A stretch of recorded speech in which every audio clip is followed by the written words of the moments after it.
حتی نکنم درست شد همین حادثه ها رو طریق من همین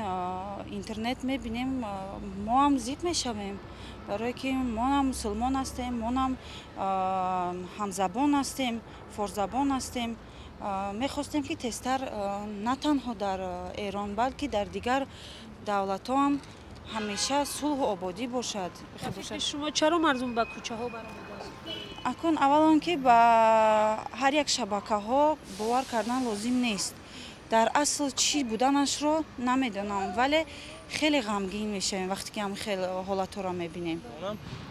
دولت ایران به نهایت دولت قدرتمند است. باز میگویم که مردم احتیاجگران بسیار هستند. آنها را با فکر شخصی با فکر عقیده من این کاری آنها خطا است و از دیگر دولت ها یعنی عادی کرده گویم آنها را فریب کرده ایستادند. به نظرتون سببی به خیابان برآمدن مردم در چی است در ایران؟ اكو این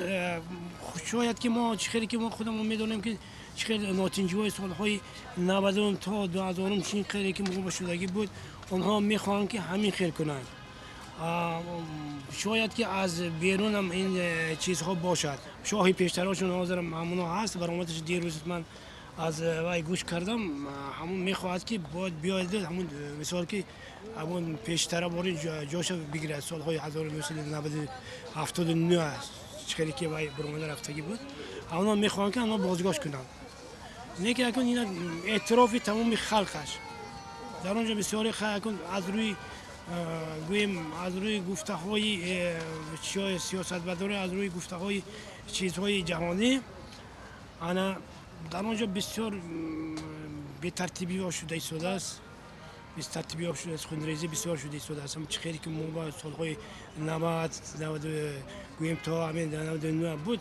آنها هم همین خیلی شده ایستاده است اگر خدا بخیر کند اینکه به کوچه ها برآمده استعفای رهبران رو طلب دارند مردمش شما شاید از رسانه ها میبینید به این چی بخوام میدید؟ من خواهم چی گفتن نمیکنم ولی ایران است جمعی اون چی گفتن نمیتوانیم شاید که مردم حاضر از روی همون گفته های خودشون از گویم که همون اخبارهای جهانی ما میفهمیم در اونجا همون بسیار مردم عذابش برند است گوشنگی قطع قیمتی همین خیلی پولاشون بسیار ویش پس فرمادگی برای همین ناراضگی سال که دولت داره در اونجا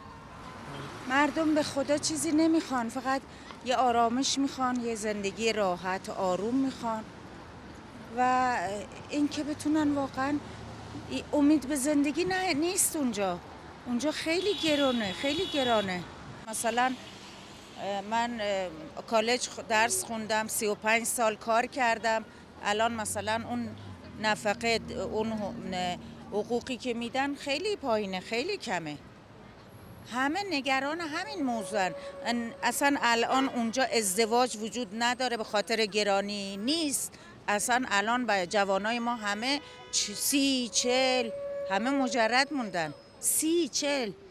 بعد اصلا بچه تولدی زاد و ولد اصلا نیست و واقعا ایران داره به سمت پیری میره یک کشور پیر میشه در حالی که ایران حقش نیست ایران خیلی جلوه من الان اینجا چند روزی که بودم از نظر طب از نظر همه چی ایران خیلی بالا خیلی خوبه خیلی و فرصت‌های زیادی داره منتها این ناهماهنگی اقتصادی یک کمی تشنج ایجاد کرده و ناتنجی به قول شما تنجی میخوام که در ایران هم مثل تاجیکستان عزیزم صلح و آرامو امنی باشد و اینچنین از مردم ایران طلب آن رو داریم که فریفته گپی دیگر و آدمو نشوند و همین کشور خود رو مستحکم و سختگیر بخوان که خیلی صلح به عملکرد حکومت نسبت به اعتراضگران چی نظر دارید؟ خب مثل همه کشورها وقتی مردم اعتراض میکنن حکومت هم نیست جلوشون دیگه حکومت هم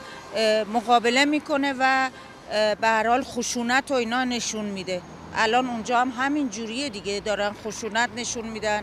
بعد میکشن دستگیر میکنن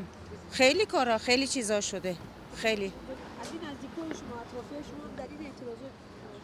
سمداران صحبت میکنید؟ بله هستن، کم و بیش بودن و 4-5 روز هم که اینترنت نیست، بیخبر. نمیدونم. با نزدیکاتون چه خیلی در تماس هستید؟ من خبر دارین از نه هیچ در تشویش هستید؟ آه خیلی اصلا حالم بده. همراه خلقش قطعی یک دولتی مراسم ملی سازن که برای آنها یک چی باشد، معقول باشد که همین اقتصادیاتی همین چیشون از بین بر رود، مردم بیاد کمتر خودش